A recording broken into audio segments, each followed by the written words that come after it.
Okay,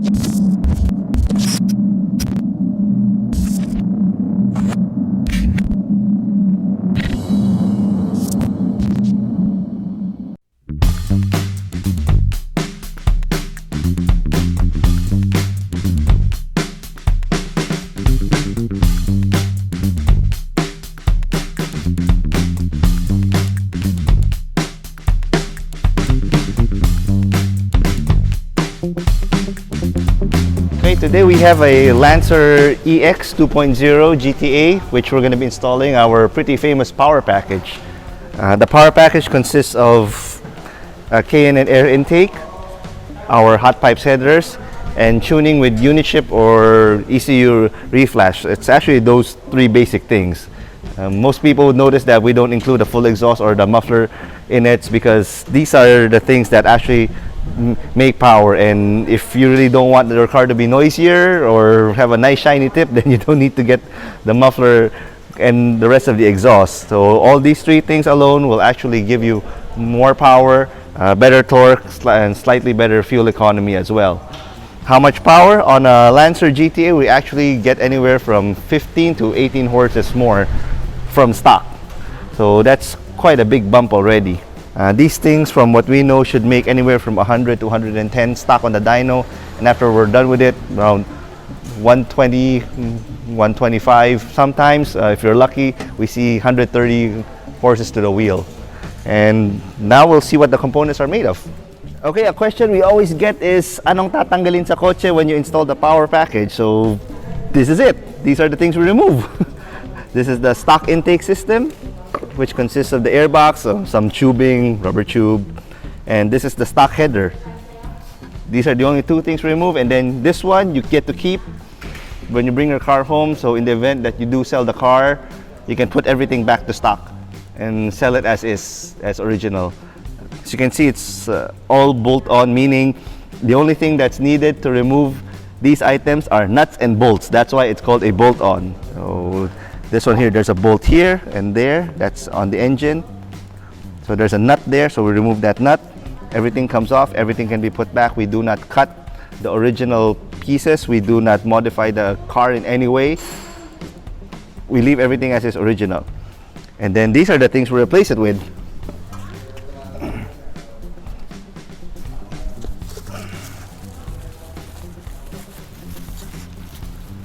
Now for the stock airbox, we replace it with this K&N short ram. It's a K&N filter here, 3 inches in size. Then this is our powder coated tube. And here we have the placement for the mass airflow sensor. This is very important. This sensor here has to go back. If it doesn't go back, then car will not run or will throw a check engine light. Some cars have mass airflow sensors, some cars don't. If there is, then we always have a provision for this sensor here. Then this is our header. It's a 4-1 design. For the reason why it being 4-1, you can refer to our video and the link on why it's 4-1 instead of 4-2-1 or the other way around, and the explanation of why that is not necessary. See, it's a 4-1 straight design. This primary tubing is fatter than stock. The collector is also bigger than stock, and here we're gonna place it side by side with the stock one. Immediately, one of the first things that's noticeable is that this is a 4-1 equal length design, meaning these 4 tubes are pretty much the same length. If you look at the stock one, it's actually a little bit offset. This is not at the center, so this is longer, then this is shorter, this is the shortest, this is the shortest. This is not very ideal actually. What you want is all 4 cylinders coming out all the same time and collecting at the same time. And the diameter also, stock to stock, this collector is a lot bigger than the stock one. You can look at the inside diameter. So that's where the added flow comes from. And once again, this is a bolt-on, meaning that it installs with nuts and bolts. So we can install it easily, no welding, no cutting. Some other shops, actually, this you have to be careful about. What they will do is they will take your stock header, then they will cut this part off and then weld the tubes here. That is actually not the correct way to do it, because you're cutting the original part, which you should not do. And that's what makes our header different, is that it already comes with a flange ready to install. No custom fabrication needed. Okay, this is our intake for the Lancer. This is the whole stock system. First, some terms. Intake system means this whole thing. It's all the tubing, the filter, and all the plumbing, and everything that's needed to bolt it on. That goes up to the throttle. This part here goes to the throttle. So this whole thing is called a stock intake system. This thing is called an aftermarket intake, cone intake system. If it's only this one, it's just called a filter. It's not an intake, it's just a filter. Same thing with the stock one. If you're referring to the filter, it's just this thing. This is your stock filter. The filter is part of the intake. So what makes this better than that? Well, like everything else, it's all about gas flow. The shorter the distance, the less bends, the less restrictions you have to impede the flow of incoming air, the more power you'll make. And it doesn't take a genius to see which of these two is less restrictive. And the other primary reason is that the filtering element here, this stock one is paper. This is a lot more restrictive than the cotton filter that K&N uses. Plus, this thing's also lifetime washable and then will last you for the rest of your life.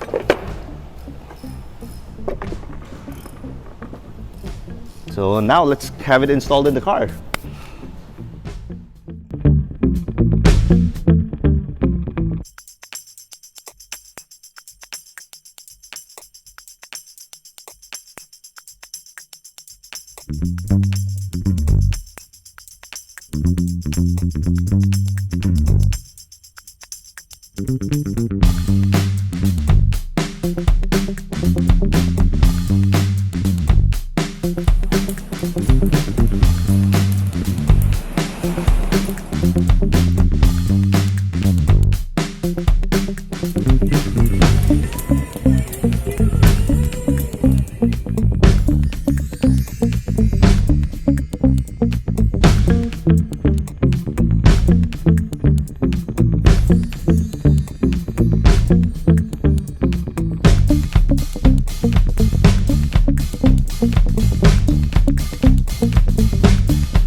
Okay, we're done with the intake and exhaust part of this Lancer. We actually installed here our SpeedLab K&N intake, then the Hotpipes header here.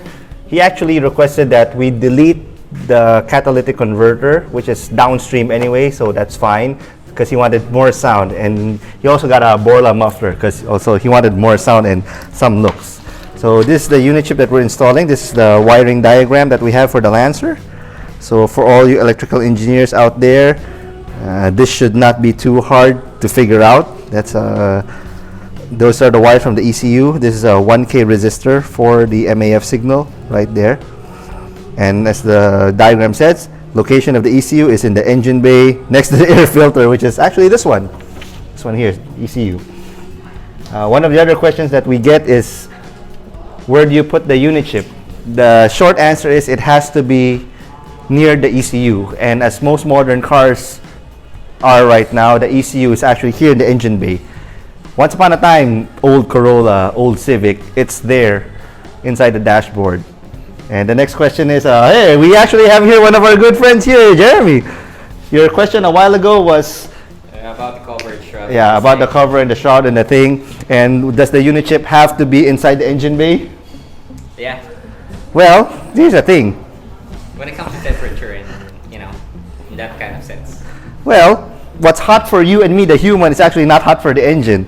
And if you can see what the Unichip here, this one, this black part here, this is actually epoxy. So the whole circuit board inside is injected with epoxy, and it serves as a insulator for all the heat. And you can see here the ECUs here. It's not hot for the electronics actually. And if you open this up, this actually has no epoxy inside. It's actually a plastic casing and a metal backing, and then all the circuits are in there. So no, and heat will not harm the Unichip or your ECU. So the Unichip will go here. And this is actually our newest version of the Unichip, where you can see here there's a groove here. There's actually a cover that makes it a little bit weatherproof as compared to the old style where all the wires are exposed here, because Unichip also listens and addresses your concerns about, oh, what if it gets wet, what if it's all that, is it weatherproof, waterproof? So this is their solution. There's a cap that goes on top of here to make not to make sure, but to minimize water getting into the terminals here. And as you can see, that all that's needed to install in the Unichip wire diagram is 1, 2, 3, 4, 5, 6, 7 wires, which control both ignition and fuel. So that's ignition timing and fueling, plus minus fuel, advanced retard, ignition timing. So yeah, we'll see what we get later when we tune it.